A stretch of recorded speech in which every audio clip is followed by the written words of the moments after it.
தாய்மானவர் ஜோதிடம் இன்றைய பஞ்சாங்கம் 8/9/2025 திங்கட்கிழமை ஆவணி மாதம் 23ஆம் தேதி. திதி இன்று அதிகாலை 12:32 வரை பௌர்ணமி, பின்பு இரவு 10:52 வரை பிரதமை, பின்பு துவிதியை. நட்சத்திரம் இன்று இரவு 10:20 வரை பூரட்டாதி, பின்பு உத்திரட்டாதி.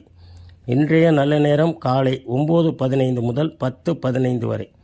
குளிகை காலம் மதியம் 1:30 மணியிலிருந்து 3 மணி வரை. ராகு காலம் காலை 7:30 மணியிலிருந்து 9 மணி வரை. யமகண்டம் காலை 10:30 மணியிலிருந்து 12 மணி வரை. இன்றைய சந்திராஷ்டம நட்சத்திரம் இன்று இரவு 10:20 வரை ஆயில்யம், பின்பு மகம். இன்றைய நாள் இனிய நாளாக அமைய வாழ்த்துக்கள். ஜோதிடம் பார்க்க கீழ்கண்ட வாட்ஸ்அப் நம்பரை தொடர்பு கொள்ளவும். மேலும் நமது தாய்மானவர் வகுப்பில் கலந்து பயன்பெறவும். நன்றி.